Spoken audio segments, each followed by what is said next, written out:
Becker. I'm a senior in the computer science department. I'm Matthew Wang. I'm a senior in the music department. I'm Olson. I'm a freshman planning to major in mechanical and aerospace engineering. Our project is a sound installation that allows users to explore sound through physical space, not only through motion capture of the individual's limbs, but through motion capture of an independent object, so that you can sort of play with this higher dimensional mapping of a sound parameter space.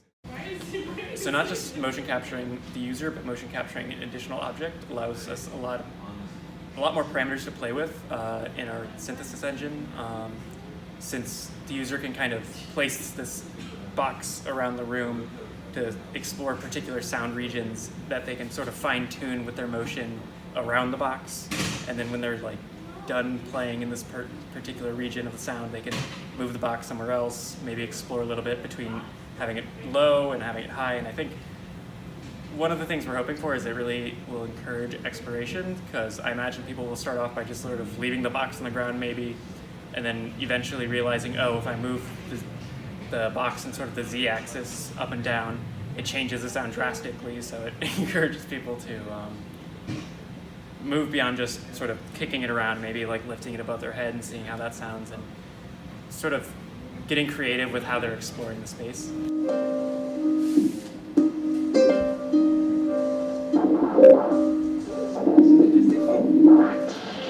Can I pick up the box? Yeah.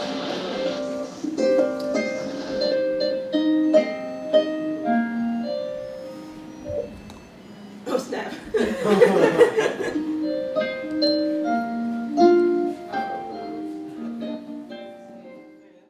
So we're taking the motion capture data and we're feeding it into a machine learning software called the Weckinator, which then we are feeding outputs from that after they're trained based on some different trainings that we've done ourselves into our sound synthesis model, which consists of some like granular synthesis.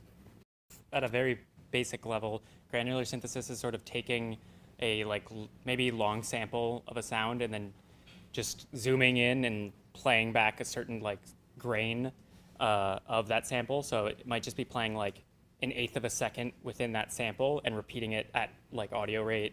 So then it's sort of like just taking the waveform from the sample. But then there's a lot of parameters you can play with where you go between audio rate and then listening through the sample. So we thought that'd be an interesting soundscape to explore spatially. Sort of the basic granular synthesis thing working here. It's very noisy right now.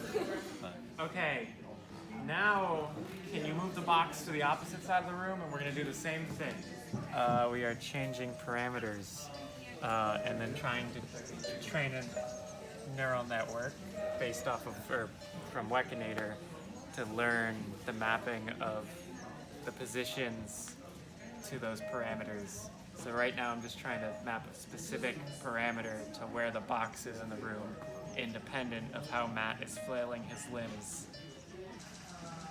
So it's like when you move the box around this axis of space, it should move sort of like the player head in a way where it's going to restart. So hopefully that'll have interesting interactions if we have that axis as that one parameter, that axis is another parameter, and then we'll probably train a few other parameters more arbitrarily and less thought out manner that will make interesting interactions, hopefully. Another consideration was the actual sound that we decided to use as our samples for the granular synthesis. So we at first were playing around with the idea of having a very explicit narrative or theme to all of the sounds. But we eventually came to the conclusion that it would be more compelling as just a sound installation by itself if we didn't really have a set theme or narrative. So from there we also had to think about what sound samples to pick. And so during our initial testing stages, we just kept on using this random drum loop that Matt had on his computer.